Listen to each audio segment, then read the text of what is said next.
नमस्कार.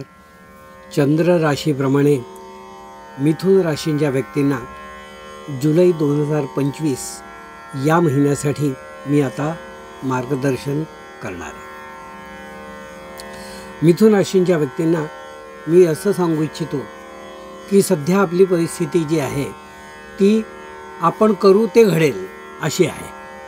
तर या परिस्थितीचा आपण योग्य फायदा घ्यावा, कारण अशी स्थिती वारंवार येत नाही. चांगला विचार करा, चांगले प्रयत्न करा, ती गोष्ट तुमच्याच बाजूने घडणार. म्हणून मिथुन राशींच्या व्यक्तींनी परिस्थितीचा योग्य लाभ उठवा. साधारण पहिल्या पंधरवड्यामध्ये याची पूर्ण प्रचिती तुम्हाला येईल आणि त्या प्रचितीचा लाभ आपण अवश्य घ्या असं मी तुम्हाला सांगेन.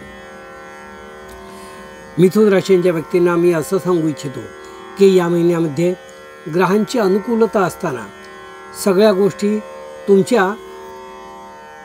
तुमच्या स्वतःच्या ऑर्डरप्रमाणे होत जातील. तुमच्या जे मनात आहे ते राबवा, ऑर्डर करा आणि त्याप्रमाणे करून घ्या. तर याचा फायदा आपण अवश्य घ्या. मिथुन राशींच्या व्यक्तींना मी असं सांगू इच्छितो की या महिन्यात केवळ पावसाळी त्रासाव्यतिरिक्त, म्हणजे पावसात भिजणे किंवा दमटपणा पावसात येणे यामुळे होणारे जे त्रास आहेत त्याच्या व्यतिरिक्त कोणताही प्रकृतीला आजार संभवत नाही. पण त्या सीझनप्रमाणे होणाऱ्या आजाराला आपण थोडेसे काळजीपूर्वक राहा असा सल्ला मी या ठिकाणी तुम्हाला देईन. मिथुन राशीच्या व्यक्तींना मी असं सांगू इच्छितो की या महिन्यामध्ये आपण स्वतः कुठेतरी पावसात चालत असताना किंवा कुठे प्रवासात असताना थोडी काळजी घ्यावी. कारण अगदी घराजवळ किंवा घरापासून आतमध्ये सुद्धा थोडं पडण्याची शक्यता असते. घरातल्या घरात पडून कुठेतरी खोक पडणे, लागणे अशा गोष्टी दिसून येतात. तर त्याबद्दल आपण काळजीपूर्वक राहू.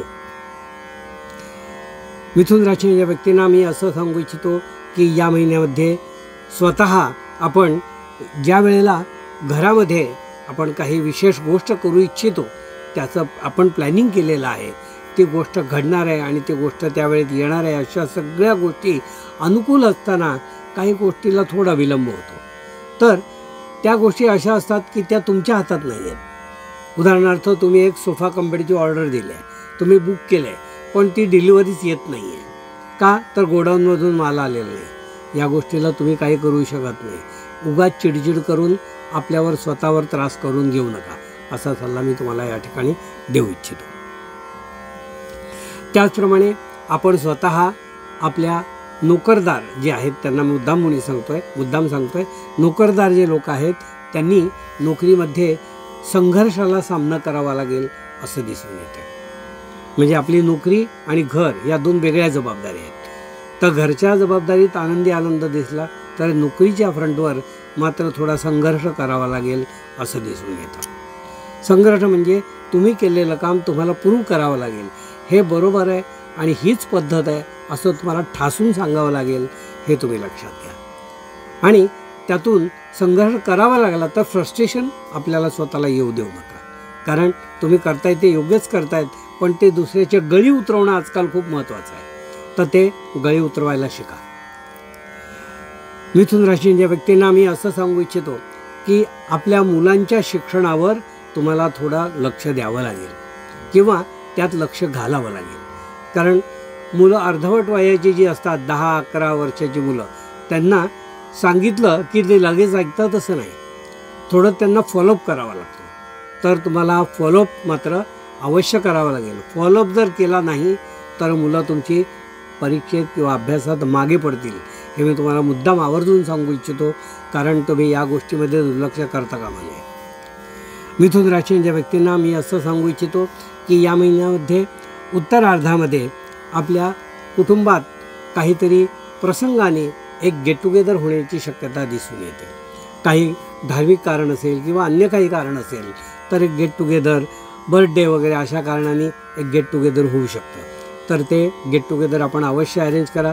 त्यामध्ये एक आनंदितपणा, तुम्हाला आनंदी उत्साहपणा या दिवशी मिळू शकतो.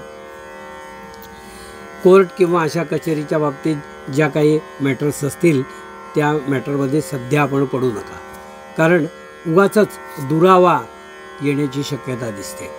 आपण स्वतः दावा लावणे, कोणाला कोर्टात केस ठोकणे अशा गोष्टी करू नका.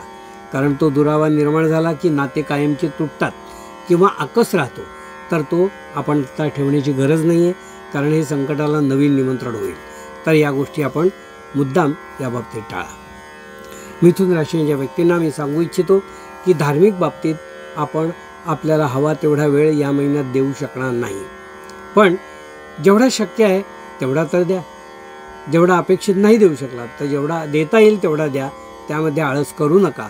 आपला रोजचं अनुष्ठान, नित्यवाचन जे आहे ते आपलं आपण अवश्य करा. अन्यथा तुमचा रागाचा पारा चढत जाईल. कारण नित्यवाचन हे आपल्या मानसिक शांतीसाठी असतं. स्तोत्रवाचन, पठण जे काही आहे ते आपल्या शांतीसाठी असतं. जे तर तुम्ही केलं नाहीत तर तुमचा पारा, राग या गोष्टी चढत जातील आणि त्याचा तुम्हालाच नुकसान परत सोसावं लागेल.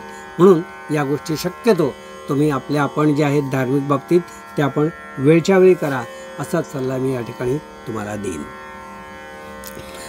जे नोकरदार व्यक्ती आहेत त्यांच्याबद्दल मी सांगितलं आहे. जे उद्योगधंदा करणारे, स्वतःचा उद्योग करणारे प्लॅनर्स आहेत किंवा ट्रेडिंग करणारे लोक आहेत, त्यांचे बरेचसे पैसे या महिन्यात अडकतील. म्हणजे आपण एका ठिकाणून घेऊन दुसरीकडे विकायचे अशा ज्या वस्तू असतात त्यामध्ये आपली गुंतवणूक वाढेल किंवा आपले पैसे अडकतील. त्यातून आपला फायदा निघायला वेळ लागेल किंवा योग्य तो फायदा आपला निघणार नाही, अशा दोन्ही शक्यता दिसतात. म्हणून आपण योग्य ती काळजी घ्या, असा सल्ला मी या ठिकाणी तुम्हाला निश्चितपणे देऊ इच्छितो.